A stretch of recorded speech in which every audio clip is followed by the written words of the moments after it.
ছাত্র জনতার ব্যাপক বিক্ষোভের মুখে বাংলাদেশের প্রধানমন্ত্রী পদ থেকে ক্ষমতাচ্যুত শেখ হাসিনা হেলিকপ্টার করে ভারতে আশ্রয় নিয়েছেন।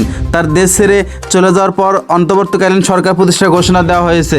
আর এর মাধ্যমে গত এক দশকেরও বেশি সময়ের মধ্যে প্রথমবারের মতো নতুন একজন নেতা পেয়েছে বাংলাদেশ সেনাবাহিনীর প্রধান জেনারেল ওয়াকারুজ্জামান হাসিনার পদত্যাগের খবর নিশ্চিত করেছেন এবং পরে নোবেল পুরস্কার বিজয়ী মোহাম্মদ ইউনূসের নেতৃত্বে অন্তর্বর্তীকালীন সরকার গঠনের কথা ঘোষণা করেছেন। সরকারি চাকরিতে কোটা পদ্ধতির বিরুদ্ধে ক্ষোভের কারণে গত কয়েক সপ্তাহ ধরে চলা শিক্ষার্থীদের সরকার বিরোধী বিক্ষোভের পর শেষমেশ দিন কয়েক আগে হাসিনা পদত্যাগ করেছেন। হাসিনা 2009 সাল থেকে বাংলাদেশ শাসন করেছিলেন এবং প্রায়শই তাকে স্বৈরাচারী হিসেবে বর্ণনা করা হতো।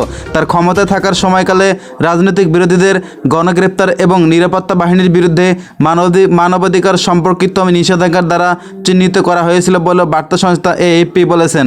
বিশ্বের সবচেয়ে দীর্ঘমেয়াদী নারী সরকার প্রধানকে ক্ষমতাচ্যুত করার এই ঘটনা বাংলাদেশের জন্য কতটা তাৎপর্যপূর্ণ তা নিয়েও আলোচনা হচ্ছে।